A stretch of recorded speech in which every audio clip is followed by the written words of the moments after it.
करायचा स्मरण. जय जय रघुवीर समर्थ.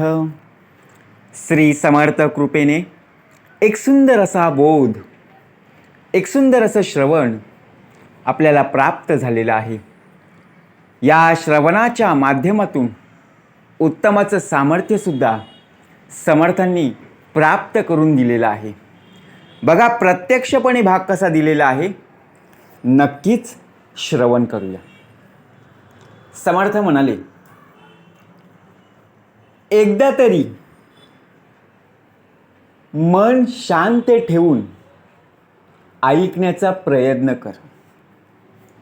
नक्कीच तुझा दिवस हा उज्ज्वल बघा पूर्णपणे पाहायला मिळेल. म्हणजेच काय, आपला चेहरा ज्याप्रमाणे आपल्याला फ्रेश केव्हा पाहायला मिळतो, तो चेहरा प्रत्यक्षपणे बघा स्वच्छ पाण्याने धुतल्यानंतर, बरोबर की नाही. परंतु मनाला शांत करून मन ताजंतवानं ठेवायचं आहे. आता मनाला ताजंतवानं कसं ठेवू शकू, विचार करा. ज्याप्रमाणे आपल्या आयुष्यात अनेक प्रकारे अनेक व्यक्ती पाहायला मिळत असतात, त्याचप्रमाणे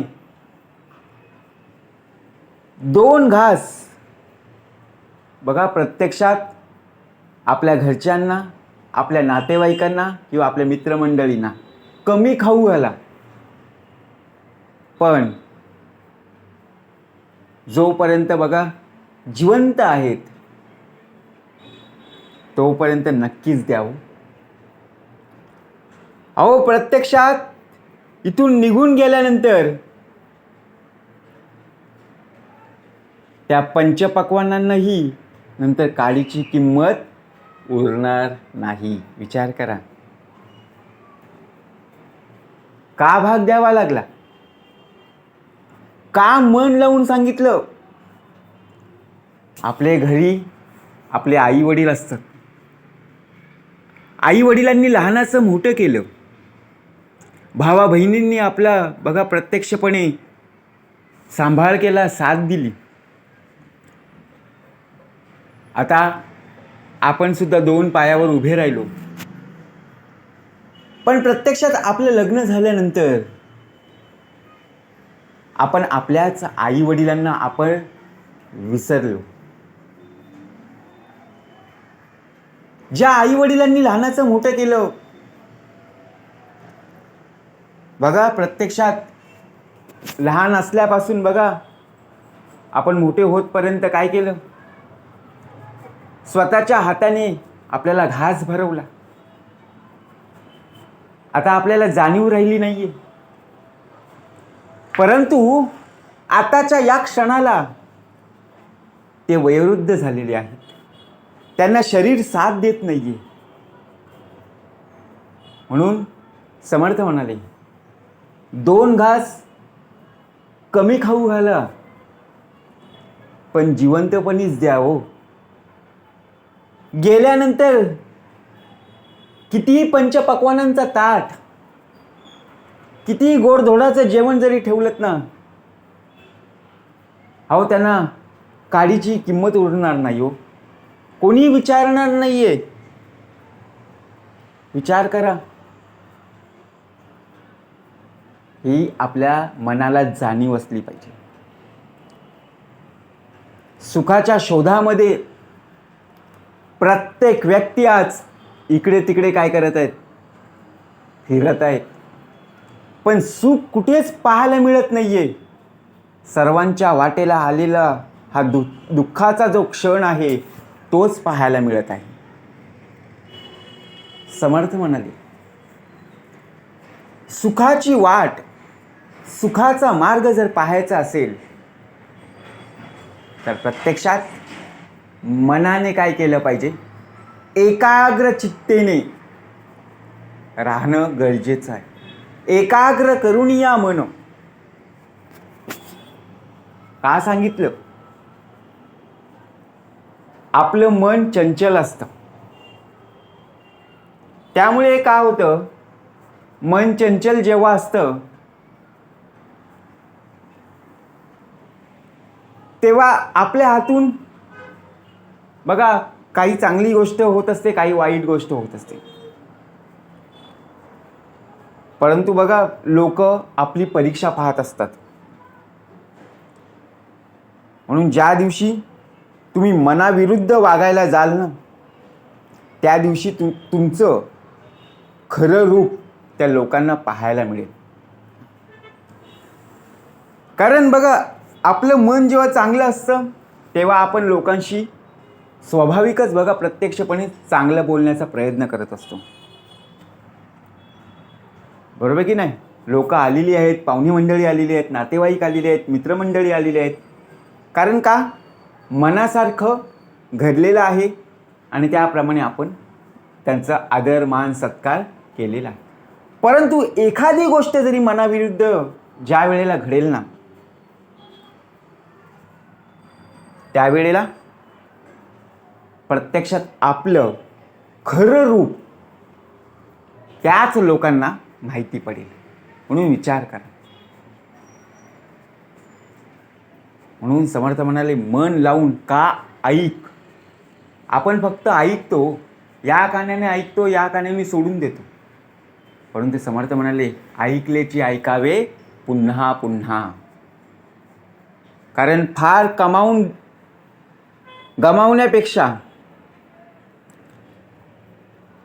मोजकच कमव, परंतु त्याचा आदर कर, त्यामध्ये समाधानी राहा.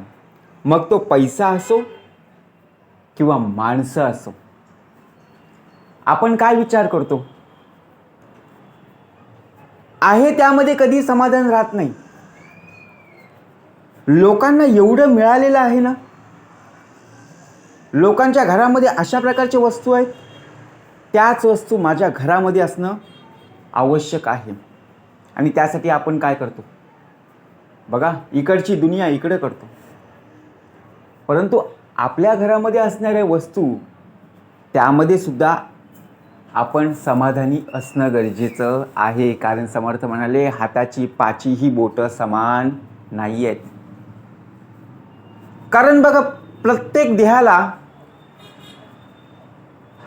उत्तमाचं आयुष्य प्राप्त झालेलं आहे. परंतु कोणाच्या वाटेला बघा आर्थिक कमी आहे, कोणाच्या वाटेला शारीरिकदृष्ट्या बघा आजारपणात तो त्रासलेला आहे. असं का होतं? विचार करा. म्हणून समर्थ म्हणाले, ज्याप्रमाणे थोडंसं जरी कमावलं ना, भले मला 1,00,000 रुपये पगार नाहीये, 10-15 हजारामध्ये तरी माझा देह हा समाधानी असला पाहिजे.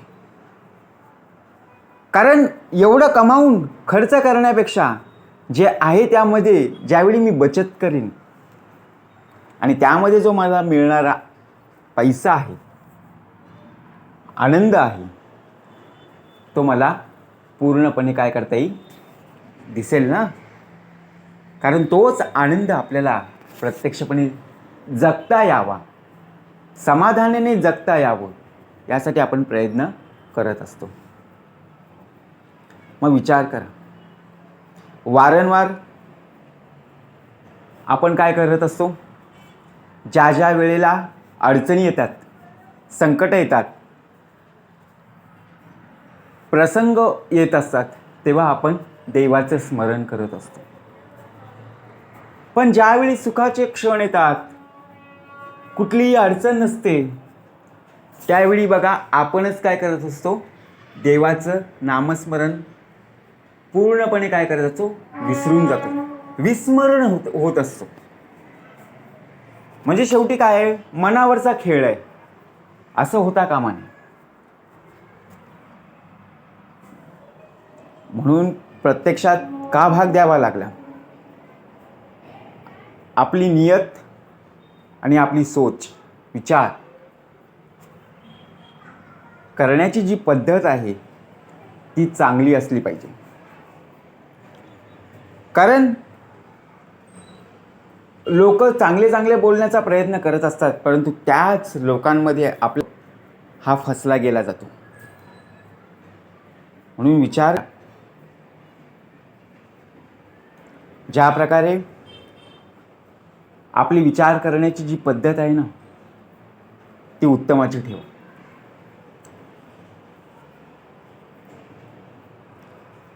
जिथे चांगले संबंध आहेत तिथे पैशांचा व्यवहार अजिबात करू नका. ही मनाला शिकवण ठेवा, कुठेतरी लिहून ठेवा. कारण हे कलियुग आहे हो. जिथे तुम्ही माणसं कमावलीत ना, आता माणसं कमावलीत तिथे पैशांचा व्यवहार अजिबात करू नका. कारण एखादी बघा, पैशांची बाब जेव्हा येते ना, तेव्हा माणसं आपोआप दुरावली जातात. म्हणून आज जरी पैसा जरी कमावला नाही, उद्या कमावू शकता. परंतु मिळवलेली, बघा प्रत्यक्षात कमावलेली माणसं आहेत ना, एकदा तुमच्या विश्वासातून गेली ना, अहो पुन्हा जमवायला आयुष्य जाईल हो. परंतु आपलं आयुष्य किती आहे हो, क्षणिक आहे हो. पाण्यावरचा बुडबुड आहे, आज आहे तर उद्या नाही आहे. म्हणून माणुसकी जपा, बरोबर की नाही. महत्त्व कशाला आहे हे समजून घ्या. म्हणून समर्थ म्हणाले, मनाला काय करा, आवर घाला. अनुभव सांगतोय ना, कारण जेवढी शांतता चांगली तेवढे आपल्या मुखातून निघालेले शब्द उत्तमाचे. म्हणून काही लोक नाराज होतात. नाराज झाली, राग आला की त्यांच्या मुखातून वाईट शब्द यायला सुरुवात होते. दुरावा हाच असतो की बघा, कोणीतरी आपल्याला काही बोललेलं असेल किंवा आपल्याला एखादी बाजू खटकलेली असेल. ज्या स्वभावाला इलाज नाही, औषध नाही, तिथे एकच पर्याय असतो, तो म्हणजे थोडंसं अंतर वाढवणं.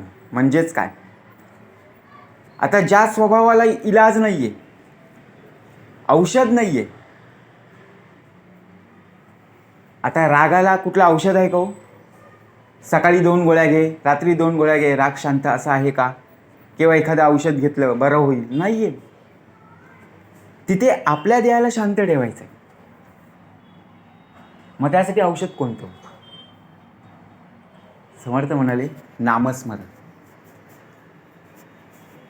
बरोबर की नाही. हाच एक मार्ग आहे, हाच एक पर्याय आहे. परंतु त्यासाठी काय करणं गरजेचं आहे, तर अंतरी स्मरण असणं गरजेचं आहे. मनासी टाकिले मागे, गतीसी तुलना नसे. विचार करा. कारण लहानपणी आपण लहानपणापासून पेपर सोडवत आलो. परीक्षेचा काळ आपल्याला आठवत असेलच. रिकाम्या जागा भरा, जोड्या लावा, गटात न बसणारा शब्द. लहान लहान प्रश्नाची उत्तरं आपण सर्रासपणे लिहायचो, बरोबर की नाही. परंतु मोठी मोठी उत्तरं लिहित असताना शास्त्रीय कारणे, थोडक्यात उत्तरे, 10 ते 12 ओळीमध्ये उत्तरं लिहायचे असतील तेव्हा आपण टाळाटाळ करायचो. हा प्रश्न खूप सोपा वाटायचा, परंतु मोठ्यापणी तोच तितकाच अवघड झालेला आहे. त्याच रिकाम्या जागा भरायला आपलं आयुष्य निघून गेलं. परंतु आपल्याला त्या रिकाम्या जागा भरताच आलेल्या नाही. म्हणून विचार करा, प्रत्येक रिकामी जागा आपल्याला भरून काढायची. त्यासाठी आपलं मन चंचल नसावं. मन हे उत्तमाचं असलं पाहिजे. म्हणून मनाला ज्याप्रमाणे चंचल न ठेवता मनाला काय करायचं आहे, परमेश्वराचरणी उत्तम प्रकारे स्मरणामध्ये ठेवायचं आहे. जय जय रघुवीर समर्थ.